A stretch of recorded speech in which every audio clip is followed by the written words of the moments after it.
persoalan pagar bukan hanya dilihat dari apakah secara administratif dia melanggar aturan, ketinggian dari 1,5 meter mestinya, tetapi juga secara psikologis. Dia mengirimkan sinyal yang berbahaya bagi kelangsungan perekonomian di Republik ini. Fokus kita adalah kenapa mal-mal milik konglomerat itu tiba-tiba membangun pagar. Apakah memang ada ancaman terhadap keberadaan mereka ke depannya, atau mereka itu hanya termakan informasi yang sesat. Jadi kalau Mas Jaka Agustus ini aman dan insya Allah sampai tahun depan dan tahun selanjutnya gitu. Kalau Mas Kohar nih kira-kira Agustus kita prediksinya gimana? Ya aman. Saya yakin aman. Sebagaimana keyakinan saya di awal sebetulnya nggak ada apa-apa.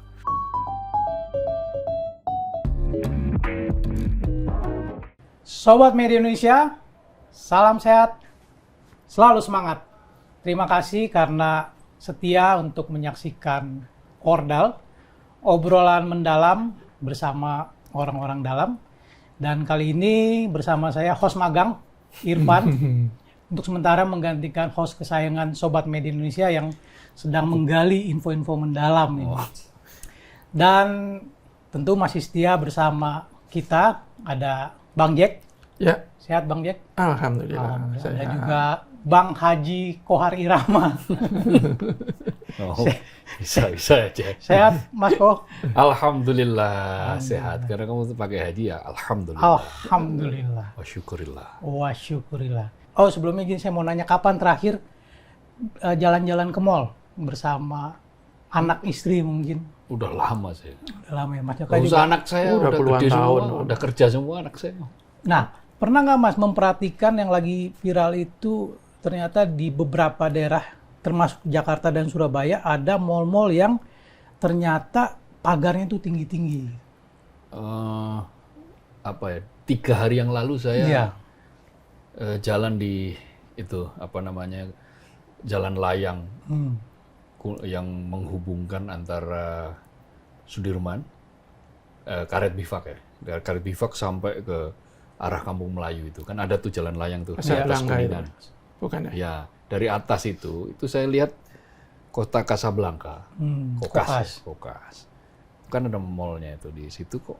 Saya lihat kok ada pagar tambahan, kira-kira begitulah, pagar tambahan. Cuma waktu itu kan belum 3 hari yang lalu itu belum terlalu rame.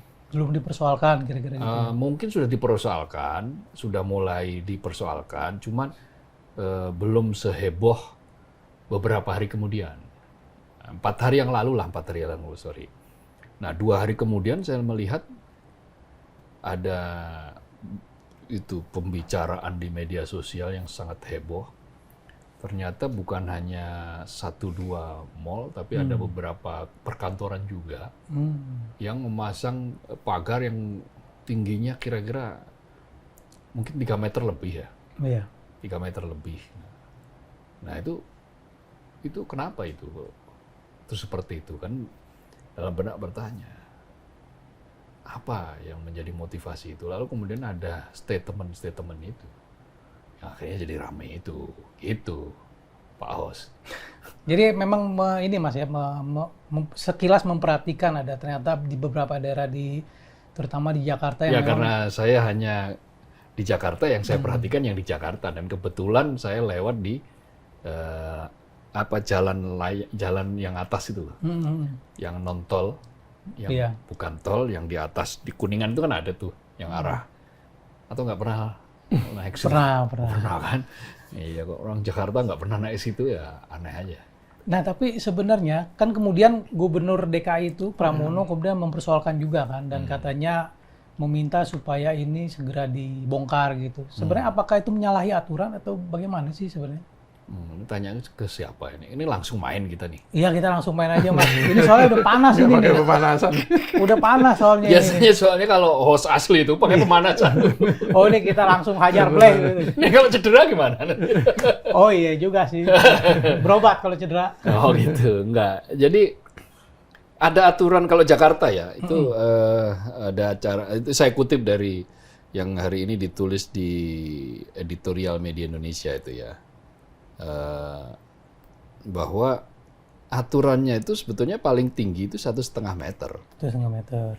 Itu aturan yang ditulis oleh peraturan daerah yang tahun 1900 berapa sebentar. Nah, ini ada Perda, Peraturan Daerah DKI Jakarta nomor 7 tahun 1991 tentang bangunan. Itu hanya membolehkan tinggi pagar depan bangunan maksimal 1,5 meter. Maka pembangunan pagar setinggi sekitar 3 meter ya secara Perda itu sudah menyalahi satu. Kedua, ya dia mengirimkan sinyal. Sinyal apa nih, Mas? Mengirimkan sinyal bahwa ada sesuatu yang genting seolah-olah. Ada sesuatu yang berbahaya, ada sesuatu yang mengganggu rasa aman. Bahwa ya kan pagar itu digunakan sebagai pelindung kan. Pelindung, untuk pembatas, memagari, ya. pembatas dari orang yang mungkin tidak dikenal. Ada orang yang ya mungkin nggak disukai. Nah, itu bisa menimbulkan tafsir macam-macam, dan apalagi kemudian dibumbui, diprovokasi bahwa ada darurat keamanan di Jakarta, darurat keamanan kok sampai Surabaya juga ada, Solo juga ada. Solo juga juga ada. Artinya seperti kayak orkestrasi gitu. Hmm. Orkestrasi menciptakan ketakutan yang sebetulnya tidak beralasan itu. Gitu. Ya dekat kantor juga ada itu, dekat kantor di Kedoyan yang tadi barusan bangun pagar itu. Di biliar itu depan biliar di pagar itu. Tapi itu kan konflik ya. Hubungannya dengan konflik kayak yang di dekat Kedoya. Nah, mengirimkan sinyal atau kesan bahwa Indonesia tidak aman loh ini. Kota-kota besar tidak aman loh ini. Hati-hati kan. Nah, kalau sinyal itu kemudian yang ditangkap, dipersepsi, dan kemudian disiarkan secara luas melalui media sosial dan diakses oleh banyak orang di seluruh dunia, tentu saja sinyal pesan negatif ini akan ditangkap secara negatif, yang membuat orang yang tadinya yakin menjadi ragu-ragu, yang tadinya ragu-ragu menjadi tidak mau. Yang dari awal tidak mau, ya semakin yakin tidak mau. Jadi persoalan pagar bukan hanya dilihat dari apakah secara administratif dia melanggar aturan, ketinggian dari 1,5 meter mestinya, tetapi juga secara psikologis. Dia mengirimkan sinyal yang berbahaya bagi kelangsungan perekonomian di Republik ini. Investor bisa kabur, yang tadi saya katakan. Yang wait and see makin lari, lalu yang tadinya sudah mau masuk menjadi wait and see. Jadi semakin menarik diri potensi ke arah situ. Maka ketika Gubernur Jakarta, Pramono Anung, menginstruksikan agar pagar itu segera dilepas, segera dibongkar, karena dia menggaransi bahwa Jakarta aman, ya itu sesuatu yang sangat layak untuk didukung, dan memang seharusnya seperti itu kepala daerah menyampaikan. Dan juga pesan sinyal dari istana kan juga tegas, menyatakan bahwa jangan sampai ada yang memprovokasi, jangan ada orang yang meniupkan isu-isu yang bisa berpotensi untuk menimbulkan ketakutan, kepanikan, menyebar disinformasi tentang keamanan. Nah, ini adalah, ya saya tidak mau menuding, tidak mau menuduh, tetapi mestinya intelijen udah tahu siapa yang bermain di balik ini.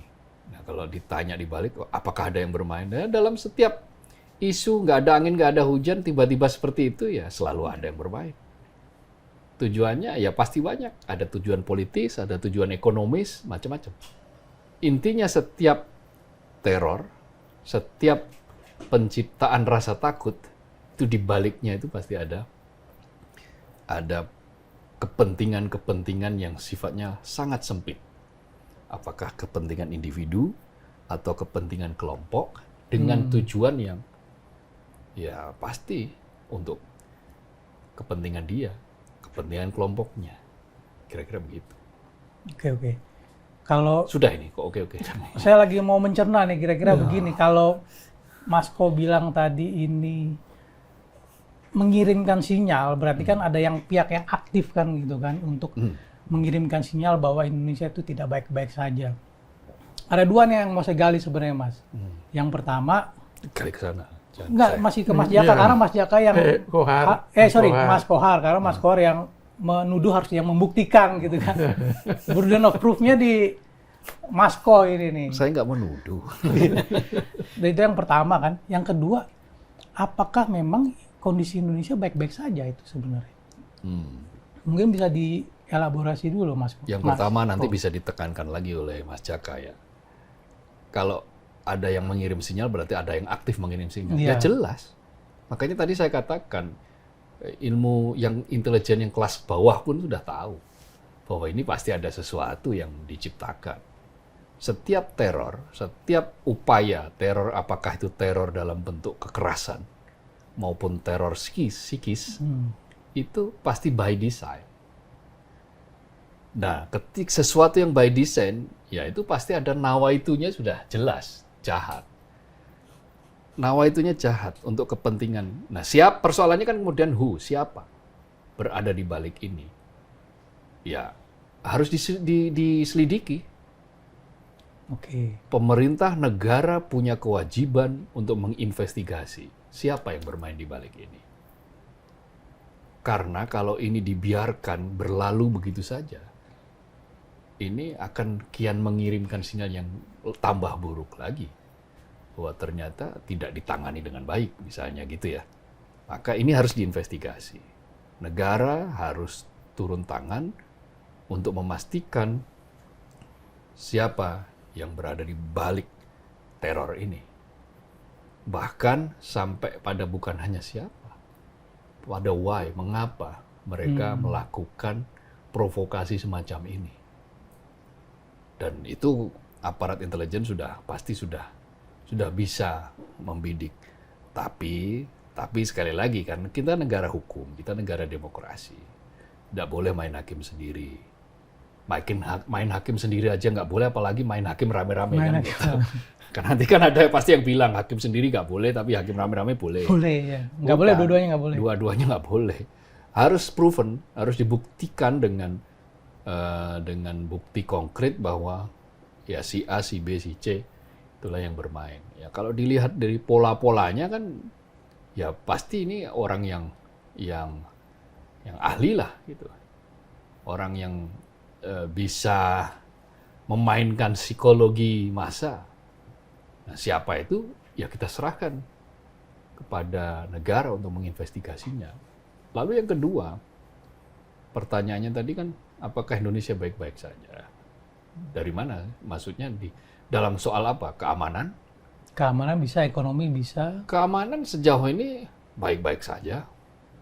Kita sudah tidak seperti kayak dulu kan ada teror ya.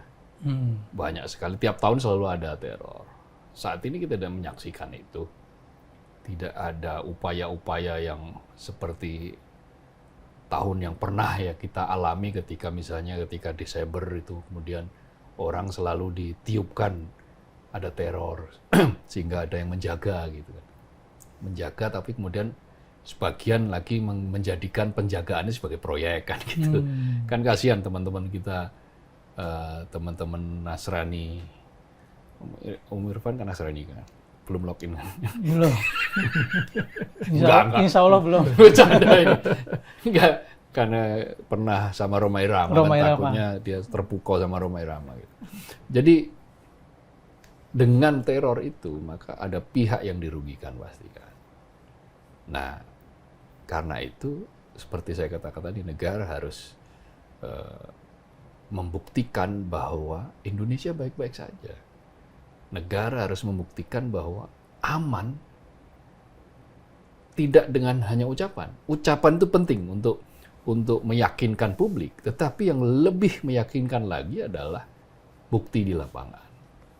bukti di lapangan aman, fine, kita yang bekerja juga bekerja, yang mau berangkat ke masjid, ke gereja tenang. Event juga masih ada itu. Kemarin Aston Ya. Villa ya, lawan Aston Villa Indonesia All Star. itu bukti di Gelora Bung Karno. Terus kemarinnya lagi Persebaya menang. Itu tim favorit saya. Lalu kemudian nggak ada apa-apa juga. Oke. Persib Bandung menang juga, nggak ada apa-apa juga. Iya, nanti Persija semifinal, menang iya. juga. Melawan PSMS Medan, Persija juga nggak ada apa-apa itu kan. Kan anggota Kampak kan. Tahu Ayam kan? Kinantan. Iya, Kampak itu Kampak kan FC. nama Supporternya. supporternya. Jadi artinya di lapangan itu semua menunjukkan bahwa Indonesia itu aman, tidak ada persoalan. Nah itu kalau konteksnya keamanan. Kalau konteksnya yang lain, ya kita harus berdiskusi dengan tema yang lain lagi. Baik. Kan kali ini konteksnya keamanan. Betul. Nah, saya mau beralih nih ke Mas Jaka. Ini Kelamaan saya. statementnya Mas Kohar ini benar-benar di luar prediksi BMKG ini. Bahwa dari sekadar pagar 3 meter didirikan oleh beberapa mall dan perkantoran, ternyata di balik berdirinya pagar itu, ternyata ada pihak-pihak yang ingin mengirimkan sinyalmen bahwa Indonesia nggak baik-baik saja. Mas Jaka percaya nggak sama statementnya Mas Ko ini? Atau jangan mengada-ngada nih statementnya? Iya bisa jadi. Kan persoalannya kan begini. Itu mall itu kan yang punya kan konglomerat. Dia pasti punya informasi yang valid lah. Kenapa mereka akhirnya tiba-tiba membangun pagar yang begitu kokoh, yang begitu tinggi, yang tadinya tidak ada pagar, kemudian dipagari dengan biaya yang pasti lumayan besar, bisa ratusan juta atau mungkin miliaran. Kalau di permukaan, di depan panggung kan alasan mereka kan agar keluar masuknya itu terkontrol, agar tidak mengganggu lalu lintas di sekitarnya. Tetapi kan itu kan alasan-alasan yang di depan panggung. Yang di belakang panggung kita tidak tahu. Bahwa kemudian ketika ada salah satu konglomerat yaitu James Riyadi ya, pemilik Lipo ya, yang dia memahami kewaspadaan para koleganya, para rekan-rekannya. Berarti memang ada sesuatu yang membuat para konglomerat pemilik mall itu yang membangun pagar. Ada kekhawatiran di sana. Ada upaya untuk mewaspadai adanya kejadian-kejadian tertentu. Bahkan James Riyadi bilang, ya tahun ini atau tahun ke depan itu atau waktu-waktu mendatang itu kan banyak gejolak. Kita tidak tahu gejolak seperti apa yang dia maksud. Tetapi yang pasti begini, semua itu kan dilatar belakangi oleh trauma yang sampai sekarang masih membekas kan. Trauma 98 ketika ada kerusuhan di mana-mana yang begitu masih, penjarahan di mana-mana, pembakaran, bahkan ada informasi juga pemerkosaan massal. Saya pikir itu belum benar-benar hilang dari para pengusaha. Mereka tidak ingin hal seperti itu kembali terjadi dan mereka kembali dirugikan. Kalau kita ingat 98 ini kan begitu memprihatinkan, bagaimana mal-mal dibakar, bagaimana pusat perbelanjaan dijarah, showroom-showroom kendaraan mewah juga hancur lebur, dan itu kan sejarah paling kelam yang sampai sekarang menurut saya salah satu yang kita alami. Kalau kemudian para pengusaha itu tidak ingin hal itu terjadi, ya saya pikir sih wajar-wajar saja. Cuman persoalannya itu informasi dari mana? Apakah informasi yang tadi Mas Kohar sebut hanya ingin memprovokasi, atau informasi-informasi yang tingkat kebenarannya mereka percaya? Karena kan konglomerat percaya begitu saja kepada informasi yang tidak jelas, ya konyol namanya kan. Tapi akhirnya kan mereka sekarang udah bersedia untuk kembali membongkar. Tapi bukan itu persoalannya menurut saya. Bahwa ada sesuatu yang menjadi kekhawatiran masyarakat kita. Pengusaha itu kan masyarakat kita. Betul. Apakah itu kekhawatiran itu berlebihan? Kalau Gubernur DKI Mas Pram itu bilang kekhawatiran yang berlebihan juga tidak bagus karena mengesankan Jakarta itu tidak aman, tidak nyaman. Tapi yang pasti kan ada kekhawatiran. Jadi menurut saya ini harus ditanggapi oleh pemerintah secara bijak. Betul, kita tidak ingin adanya kerusuhan. Siapa sih yang terjadinya kerusuhan itu terulang kan nggak ada. Tetapi ketika ada pengusaha yang sudah melakukan antisipasi seperti itu, ya jangan-jangan potensi itu ada. Kalau potensi itu ada, ya semestinya pemerintah itu semakin meningkatkan antisipasi. Saya kira kok ini sesuatu yang menurut saya bisa kita ambil sisi positifnya. Di satu sisi mungkin bisa mengirimkan sinyal bahwa Indonesia tidak aman, tetapi di sisi lain kita bisa mengambil pelajaran dari sini. Pemerintah bisa mengambil hikmah bahwa potensi kerusuhan jangan-jangan memang ada. Apalagi isunya, meskipun isu liar ya, katanya Agustus ini juga akan demo besar-besaran. Seperti tahun lalu. Meskipun kemudian juga dibantah oleh para otoritas keamanan. Polri bilang sampai sekarang belum ada pemberitahuan. Tapi kalau pemberitahuan itu kalau tidak salah kan syaratnya kan 3 kali 24 jam sebelum melakukan aksi kan. Pemberitahuan kan seperti itu. Jadi kita ambil baiknya kalau menurut saya, jangan kemudian kita terus menuduh pengusaha ini paranoid, pengusaha ini ingin mengesankan seolah-olah negara kita tidak aman. Menurut saya kok jangan. Saya malah harus ada antisipasi yang lebih serius. Karena kalau kita lihat demonstrasi kan beberapa waktu belakangan kan cukup marak kan. Bahkan waktu 2019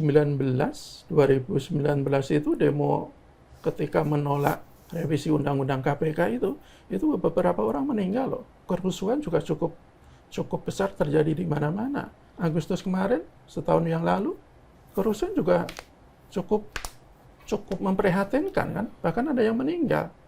Jadi menurut saya itu pelajaran-pelajaran yang tidak boleh kita anggap remeh, terutama oleh pemerintah. Jadi jangan menganggap semuanya baik-baik saja. Bahwa situasi kita tidak seperti tahun 98 itu iya. Tetapi kalau mengatakan bahwa keadaan Indonesia itu baik banget kok saya kira juga terlalu berlebihan kalau kita menganggap seperti itu. Dari sisi keamanan mungkin kita bagus ya, baik situasi kondusif. Di mana-mana kita juga tidak ada persoalan kecuali begal di mana-mana lah ya. Tetapi kalau dari sisi ekonomi, sisi hukum, baik-baik saja. Sisi demokrasi, pertumbuhan ekonomi. Iya, tetapi pengangguran kan masih banyak. Mencari kerja juga masih banyak yang mengeluhkan. Bahkan ada kemarin siapa tuh yang dari MPG Watch kalau tidak salah. Dia punya data. Untuk S1 bisa bekerja itu rata-rata mesti menunggu 11 bulan. Ya. Jadi bayangkan setelah lulus harus menunggu rata-rata 11 bulan dulu, hampir setahun, baru bisa mendapatkan pekerjaan. Dan itu tidak semua. Masih banyak yang sampai sekarang sarjana itu juga tidak mendapatkan pekerjaan. Kemudian soal hukum misalnya, bagaimana kita mengatakan Indonesia itu baik banget? Kalau korupsi makin menjadi seperti yang kita saksikan sehari-hari. Kepala daerah banyak Kepala daerah seperti antre lah mereka untuk menjadi pesakitan KPK. Bahkan komandan lapangan Kejaksaan Agung yang harusnya paling depan, paling garang, paling beringas memberantas korupsi, malah diduga melakukan korupsi dengan barang bukti yang sangat tidak kita sangka-sangka begitu ratusan miliar 4 kilogram emas disimpan di kediamannya. Kemudian soal demokrasi kan banyak juga yang mengeluh ketika rakyat mengkritik pemerintah, tetapi pemerintah malah nyinyir kepada rakyat. Wih, berat ini Mas. Ya kan? Nyinyir kata pemerintah. Ada, ya itu kan ada anggapan-anggapan seperti itu, dan itu anggapan-anggapan seperti itu jangan kita nilai itu adalah karena mereka benci kepada pemerintah. Menurut saya kok tidak semuanya yang mengkritik pemerintah itu karena benci Termasuk saya tidak benci pemerintah. Sekali Tapi lagi, rindu. sekali lagi saya itu 2 kali memilih Pak Prabowo. Gitu loh. Tetapi ketika apa yang kita alami sekarang, demokrasi seperti ini, penegakan hukum seperti ini, terus korupsi yang kok sepertinya semakin menggila, ya nggak ada salahnya dong kita mengkritik. Jadi Obat gitu buat ya, demokrasi. jadi sekali lagi apa yang terjadi fenomena banyaknya mall yang membangun pagar-pagar cukup tinggi kokoh itu, menurut saya kita anggap aja bahwa ini adalah sinyal bahwa kita tidak boleh mengendorkan kewaspadaan. Saya pikir sih itu sementara. Jadi kalau dari Mas Kohar, ini ada orang yang orkestrasi mengirimkan sinyal bahwa Indonesia tidak baik-baik saja, tapi kalau Mas Jaka sendiri lebih melihat dari sisi yang berbeda ya. Ini reaksi mereka aja, antisipasi, tapi juga jangan gampang percaya informasi kayak gitu ya. Iya. Jadi makanya kita sebenarnya kalau negara itu mau mengungkap fenomena ini secara tuntas sebenarnya kan tidak terlalu sulit. Tanya aja mal-mal itu. Ini informasi dari mana sih? Kan pasti mereka dapat informasi. Nggak mungkin dia nggak dapat informasi tiba-tiba kemudian membangun pagar seperti itu kan. Toh selama ini kalau alasannya untuk mengontrol orang pengunjung keluar masuk, selama ini tidak pernah ada masalah kok. Mereka keluar masuk juga biasa saja, meskipun tidak ada pagar. Mereka juga lewat pintu masuk, keluar juga lewat pintu keluar. Jadi pasti ada yang memberikan informasi tentang potensi atau kemungkinan terjadinya demo, dan itu bisa ditelisik betul oleh aparat. Tidak susah menurut saya kalau untuk menelusuri itu. Dan kalau sudah tahu yang memberikan informasi itu siapa, kan aparat tinggal menegaskan kepada mereka saja apa maksudnya, apa indikasi-indikasinya, apa petunjuk-petunjuk akan terjadi demo besar-besaran, kan seperti itu. Oke. Jadi walaupun tonnya mungkin sedikit berbeda, tapi muaranya sama nih, bahwa negara dengan kondisi kayak gini harus lebih aware gitu, kira-kira Mas ya. Iya, saya pikir seperti itu. Karena sekali lagi kan beberapa kali demo itu juga cukup destruktif kan, dan kita tidak bisa menafikan seperti itu. Jadi ya mudah-mudahan ini tidak dianggap sepele lah oleh para otoritas yang berwenang. Kalau misalkan saya berpendapat kayak gini, ya pura-pura lugu lah. Ini kan hak-hak saya gitu. Mau perkara ada informasi, nggak ada informasi, ya saya mau masang pagar tinggi-tinggi, ya ngapain saya Ya tadi tidak mungkin lah, ngapain tiba-tiba dia pasang pagar, tidak satu mall, ada di beberapa kota. Dan kalau kita flashback ke belakang, 1998 itu kan, Jakarta, Surabaya, Solo itu kan apa? Jakarta dan Solo. Iya, itu kerusuhan kan cukup puncaknya kan di 2 kota ini kan. Surabaya juga cukup. Medan juga waktu itu. Surabaya juga cukup, cuman tidak sebesar di Jakarta sama di Solo kan. Jadi kalau dari sisi keamanan ini mungkin bisa dikait-kaitkan lah, dengan harapannya bisa diantisipasi lebih detail. Kalau Mas Ko, misalkan dengan kepolosan saya ini, ya saya bilang pengusaha ya pengen suka-suka Nggak percaya saya kalau. Kenapa nggak percaya, kalau Mas? Om Irfan itu polos. Oh, oke, bukan saya yang polos lah, tapi ada orang yang merasa. Saya kira gini loh, kan ada 2 dimensi yang saya jelaskan tadi, dimensi administratif dan dimensi politis kan.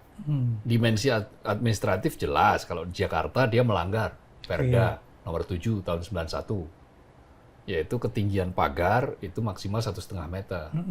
Yang kita saksikan itu pagar itu sampai 3 meter. 3 meter. Gitu kan. Apalagi kalau misalnya dibanding-bandingin dengan gedung parlemen misalnya, itu makin nggak ini lagi, kan aturannya jelas berbeda.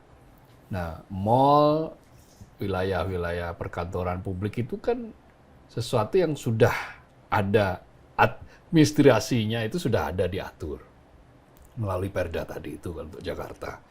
Nah, sementara dimensi yang lainnya kan dimensi politis. Kalau dimensi politis ini kan, inget nggak pepatah nggak ada asap Kalau nggak ada api. kalau nggak ada api kan gitu. Meskipun belum tentu sekarang. Ada sih. Vape itu kan bisa Fogging itu nggak ada api, tapi ada enggak, asap. tapi kan apinya kan di dalam ada itu. Kalau nggak percaya buka aja nanti alat fogging itu. Karena ada apinya. Jadi itu kan pepatah mengatakan seperti itu. Artinya ada sesuatu yang memantik.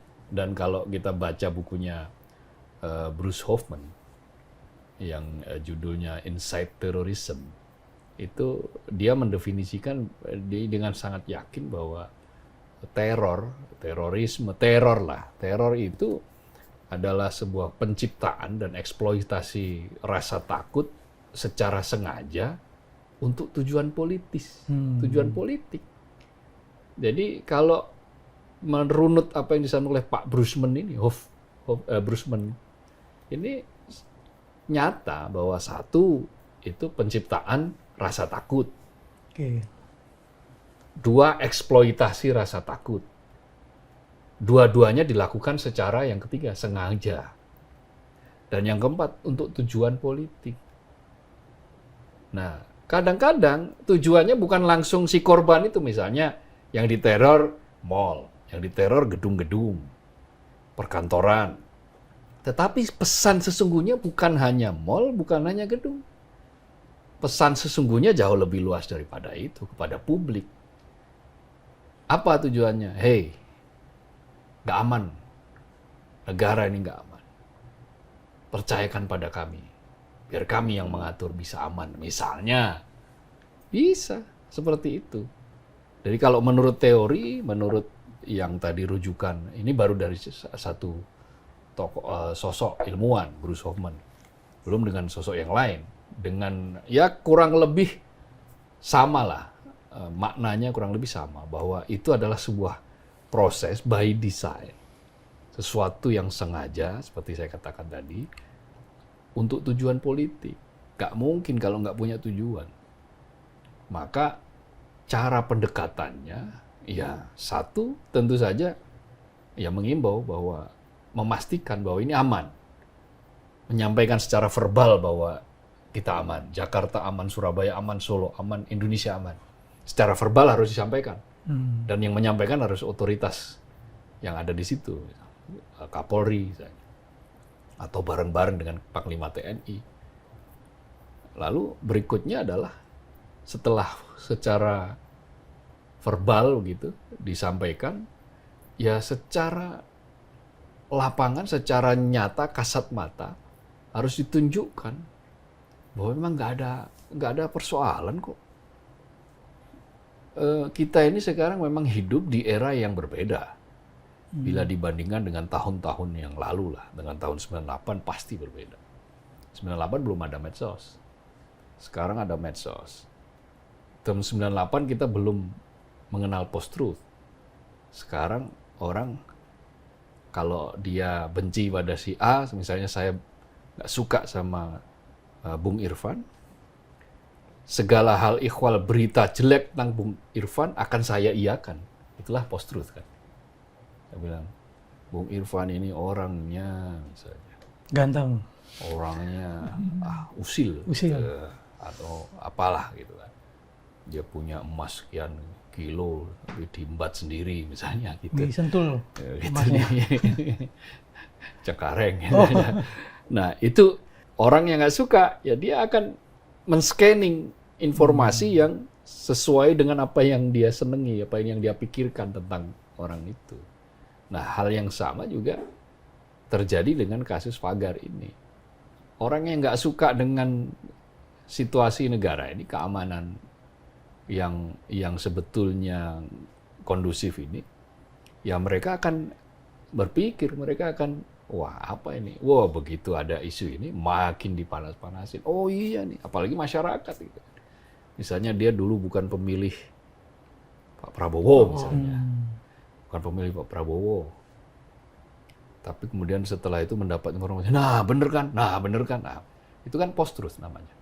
Jadi dulu 98 kita tidak mengenal post-truth, 98 tidak ada media sosial. Sekarang kita ada post-truth, ada media sosial, informasi bahkan bisa direkayasa. Sebuah surat saja bisa direkayasa.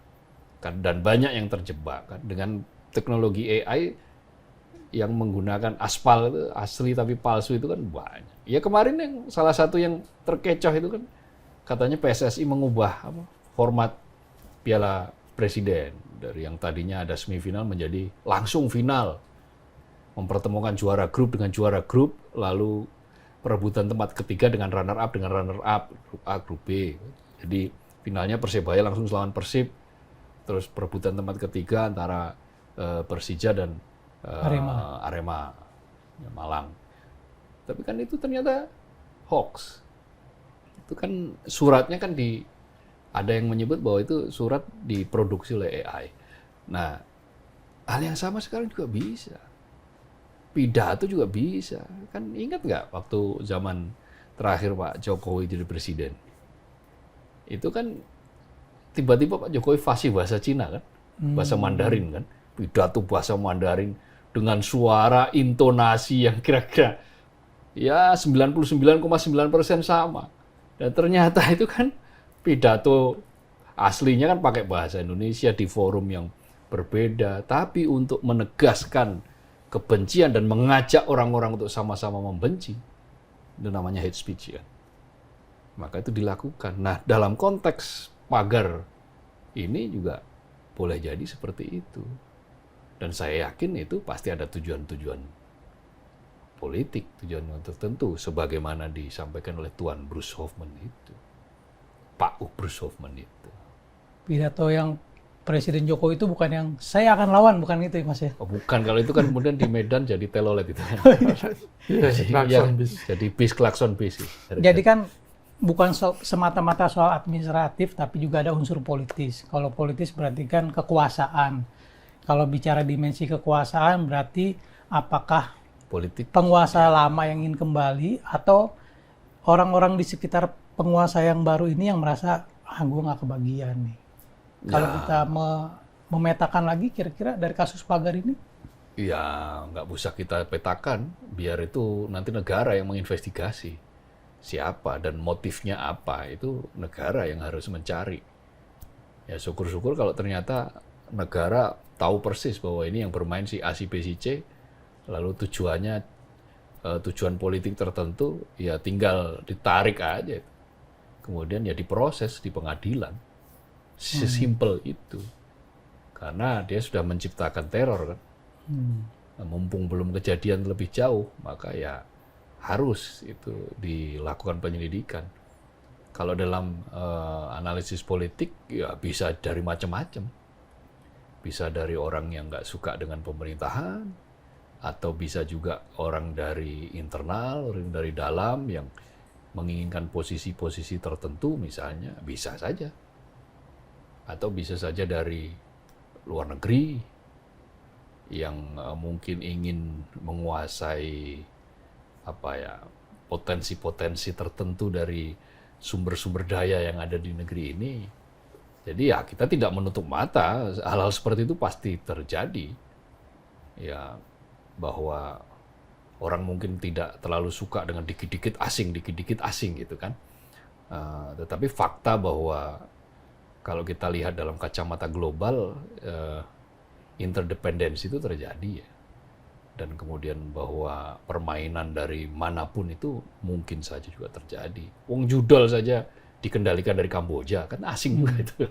Artinya kan kita juga tidak boleh alergi terhadap orang yang mewaspadai asing, tetapi terlalu paranoid dengan mengatakan asing juga terus-menerus membabi buta, menyebut asing sebagai penyebab juga nggak bagus. Artinya proporsional, tapi bahwa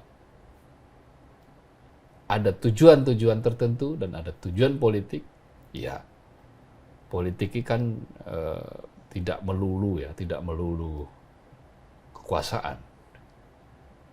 Ada politik untuk tertentu, hanya untuk keuntungan ekonomi misalnya. Ada juga yang memang sengaja untuk merebut kekuasaan, ada juga istilahnya dendam politik dan seterusnya dan seterusnya. Kalau kita switch sedikit nih Mas, kita biar beralih dikit lah soal politik nih.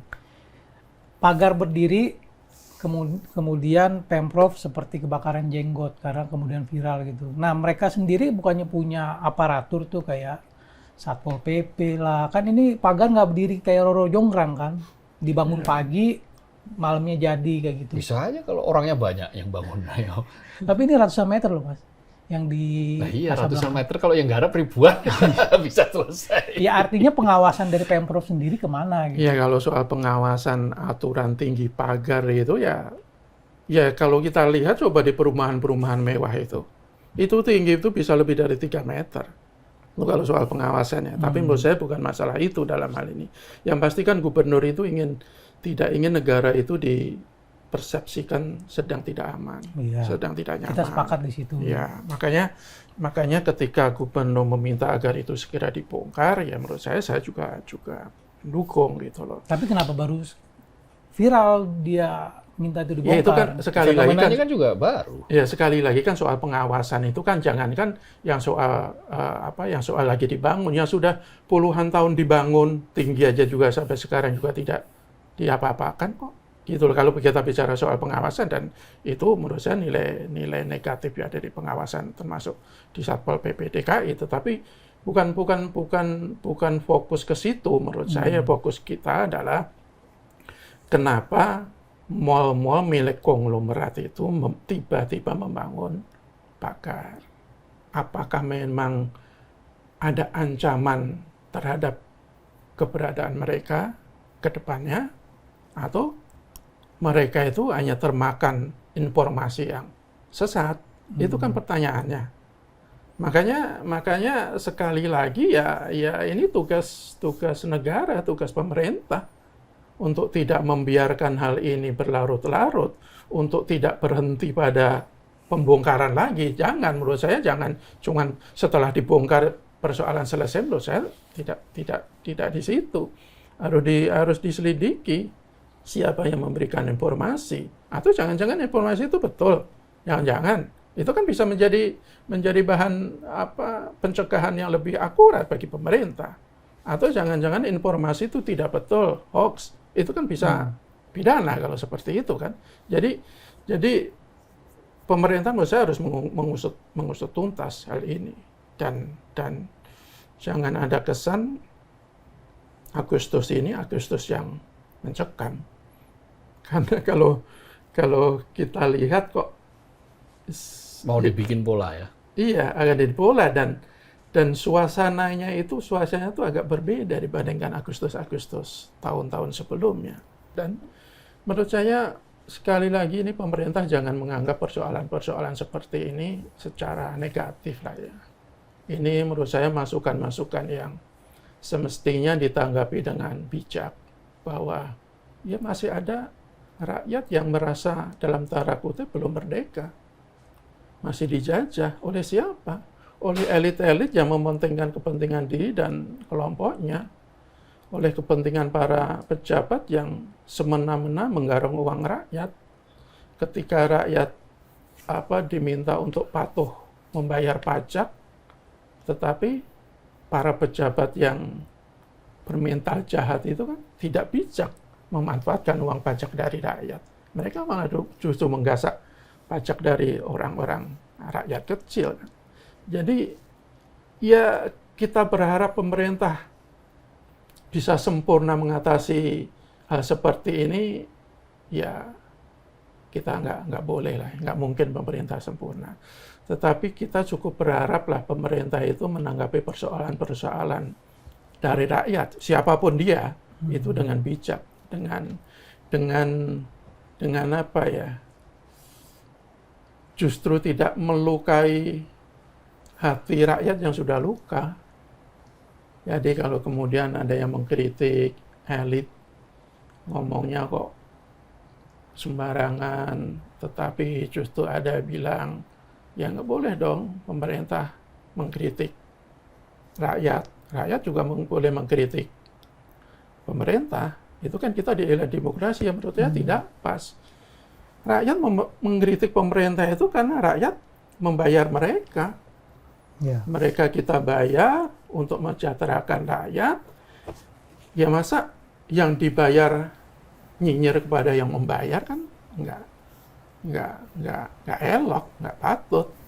Sepedas apapun menurut saya kritik dari rakyat, kalau ditanggapi secara bijak, kok saya pikir itu akan meluluhkan hati rakyat sekelas apapun dia. Sebenci apapun lah katakanlah kepada pemerintah.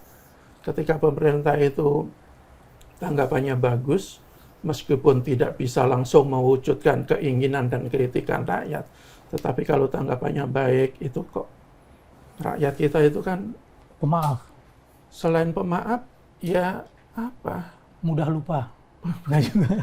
Gampang luluh lah Gampang luluh. dengan cara-cara yang baik. Iya, Tetapi iya. kalau kemudian tanggapannya apa ya, malah reaktif, ya itu menurut saya kok kurang cocok lah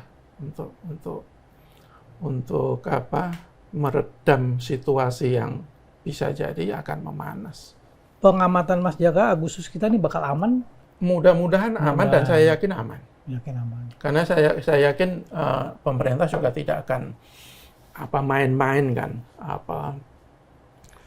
membiarkan situasi yang panas itu akan makin memanas. Dan kalau kita lihat situasi sekarang sama situasi 98 itu kan masih berbeda lah ya. Dulu kenapa 98 itu terjadi kerusuhan yang berbuntut pada lengsernya Pak Harto. Itu pertama kan krisis moneter yang gila-gilaan. Rupiah ambruk. Harga barang-barang melambung tinggi. Mirip sekarang Mas, rupiah 18 ribuan. Agak beda. Menurut saya kan dulu 1998 itu dari 2.500-an hingga sampai 17.000 ya kalau nggak salah ya. Tapi sekarang kan dari sekitar 15 ribuan, sekarang sampai 18 ribuan. Menurut saya sih agak berbeda. Meskipun itu tidak bisa kita anggap sesuatu yang remeh-temeh juga. Kemudian dulu sudah ada frustrasi sosial karena selama 32 tahun hidup dalam era diktator. Kemudian juga dipicu oleh penembakan mahasiswa Trisakti yang kemudian memecah memantik kerusuhan, dan tidak kalah pentingnya waktu itu tak ada anasir-anasir yang bermain, baik itu di kalangan aparat keamanan maupun di kalangan masyarakat, bahkan termasuk juga ada campur tangan dari asing. Kalau sekarang meskipun situasi ekonomi tidak baik banget lah katakanlah, tidak buruk banget juga itu masih beda perdebatan, tapi kalau dikatakan baik banget menurut saya juga tidak. Situasi masih agak berbeda. Dan kalau untuk umpamanya ada nanti terjadi demo kemudian terjadi kerusuhan seperti 98, kok saya kira sangat kecil ya kemungkinan, dan mudah-mudahan tidak terjadi. Artinya kalaupun ada demo ditangani, ya kan, tapi jangan sampai terlalu represif gitu Mas ya. Iya. Pesannya ditangkap aja gitu ya. Iya, itu dan Agustus itu kan menurut saya kan bulan-bulan yang sakral bagi masyarakat untuk menyampaikan aspirasinya kan. Iya. Karena ini tahun kemerdekaan, menjadi sorotan publik nasional maupun internasional, dan kalau kemudian mereka menyampaikan aspirasinya melalui demonstrasi, menurut saya ya sah-sah saja. Jadi tinggal nanti pengamanan yang humanis itu bagaimana sehingga tidak terjadi kerusuhan, sehingga kekhawatiran yang melanda para konglomerat sehingga dia membangun pagar tinggi-tinggi itu tidak menjadi kenyataan. Jadi kalau Mas Jaka, Agustus ini aman dan insya Allah sampai tahun depan dan tahun selanjutnya gitu. Kalau Mas Kohar nih di ujung acara kita nih, kira-kira prediksinya Agustus. Kirain sudah nggak ditanya lagi. Ya udah. Kan menyimak sih. Sambil menutup nih, kira-kira Agustus kita prediksinya gimana?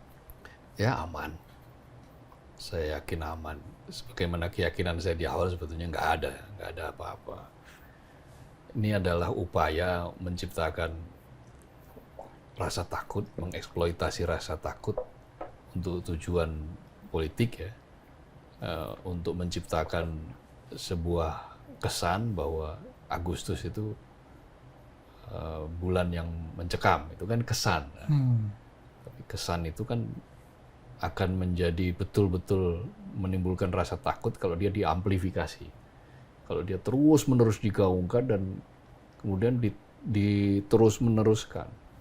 Sementara tidak dijawab dengan jawaban yang memadai. Nah, untuk hal-hal seperti itu, ya saya sepakat bahwa cara menyampaikan, cara berkomunikasi, cara membela diri harus diperbaiki. Pemerintah itu harus memperbaiki cara berkomunikasi, cara membela diri, karena komunikasi yang buruk ya bisa berakibat buruk. Tadinya orang itu sebetulnya netral-netral saja karena sebuah statement yang salah, yang tidak dipikir dari awal, ya berakibat pada yang tadinya netral malah menjadi tidak netral, kira-kira begitu. Dan itu harus dihindari. Kalau di dalam Al-Quran itu wajadilhum billati hiya ahsan. Tahu nggak? Nanti ada Indonesianya. Jadi apabila terjadi perdebatan, itu lakukanlah dengan cara yang baik, dengan metodologi yang baik gitu. Bukan dengan cara menangkis yang justru menyakiti hati gitu. Ini jangan. Jadi wajadilhum billati hiya ahsan itu begitu. Ayat awalnya kan ud'u ila sabili rabbika bil hikmah wal mau'izatil hasanah gitu. Dan seterusnya. Wajadilhum billati hiya ahsan. Sengaja ini saya biar saya dakwahi Bung Irfan. Ya, jadi Agustus aman. Saya kok lebih sepakat bahwa kita menghadapi tantangan. Situasi global semakin tidak menentu. Perang antara Amerika, Iran juga masih terjadi, Israel juga masih terus menyerang Gaza gitu. Ini bebal sekali Israel ini. Lalu harga minyak juga masih naik turun gitu. Meskipun ini harga BBM turun ya sedikit ya. Tapi kalau eskalasi ini tidak, ini kita akan menghadapi situasi yang volatilitasnya itu sangat-sangat tinggi, ketidakpastiannya sangat tinggi, turbulensinya masih sangat besar. Nah, dalam situasi seperti itu, kalau kita justru menciptakan sesuatu yang sebetulnya tidak ada dengan harapan agar tercipta rasa takut, maka ya sama dengan kita melubangi kapal kita sendirilah. Sehingga kapal kita bocor untuk kemudian karam. Kan kita nggak boleh begitu. Apalagi ini adalah bulan, kata Mas Jaka tadi, bulan sakral. Dan saya sepakat itu bulan sakral, bulan Agustus, bulan ketika teks proklamasi dibacakan, ketika Indonesia menyatakan diri sebagai negara bangsa yang merdeka. Nah, saya kira itu harus betul-betul mewujud, harus dirasakan, karena sesuatu yang dirasakan itu jauh lebih orisinal ya daripada yang dipaksakan gitu. Jadi kalau pertanyaannya kemudian apakah ini sama dengan 98, enggak, jauh berbeda. Situasinya sudah jauh berbeda. Kemiskinan, pengangguran sudah turun jauh, inflasi juga tidak setinggi tahun 98 tentu saja kan. Tapi pertumbuhan belum meroket.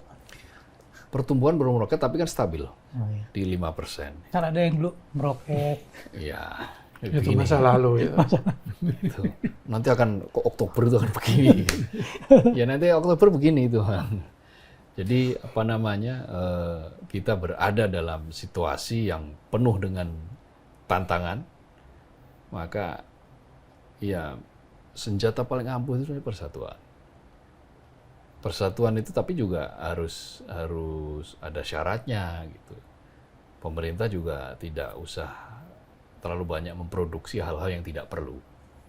Kalau memproduksi hal-hal yang tidak perlu, terpancing gitu ya. Seperti kayak main sepak bola itu, ada kan musuh itu selalu memancing biar lawan mendapatkan kartu kan. Dengan provokasinya pura-pura guling, lalu kemudian ada yang benar-benar akhirnya kena kartu merah. Jangan sampai seperti itu. Pola relasinya jangan seperti itu. Kayak tadi mengatakan ya boleh dong negara pemerintah mengkritik rakyat. Nah itu juga pola defensif yang nggak akan menyelesaikan masalah, justru menimbulkan masalah baru. Itu artinya kepancing itu. Ya, niat musuh untuk menciptakan kartu merah, kartu kuning nggak akan tercipta itu justru itu. Jadi saya kira aman. Amin, aman. Dan insya Allah aman lah. Kita menghadapi tantangan yang lebih hebat di masa depan. Jadi kalau pingin kedamaian, ya nanti bacalah edisi khusus Media Indonesia, edisi 17 Agustus itu. Isinya damai, isinya teduh. Penting itu Mas. Bahwa Indonesia ini punya potensi yang luar biasa dan punya daya untuk berdaulat, untuk bangkit. Akan sangat sayang kalau kita membiarkan orang-orang yang menggerogoti, membocorkan kapal-kapal sendiri itu dengan menciptakan teror dan ketakutan itu. Berarti harus kita pekik merdeka gitu. Ya boleh disambil pelan-pelan kayak Gus Mus di puisinya itu. Kan merdeka kan tidak cuma pekik yang penting, yang jauh lebih penting daripada itu adalah perasaan, rasa merdeka dan jiwa merdeka. Jangan kalau bilang karena belum merasa merdeka terus pindah aja ke negara lain. Jangan. Jangan Mas, tetap harus cinta tanah air. Iya. Ya kalau mau pindah ya sih gak apa-apa. Kalau ada yang terima juga. Kalau ada yang terima. Oke, Pak Haji Kohar Irama. Terima kasih atas obrolan mendalamnya. Mas Jaka Budi Santoso juga terima kasih. Sama-sama lah. Ini mencerahkan nih. Dan Sobat Media Indonesia, terima kasih juga sudah setia menyaksikan Ordal. Saksikan terus Ordal di episode-episode selanjutnya yang tentu tidak kalah menarik. Dan salam sehat, tetap semangat, merdeka! Merdeka.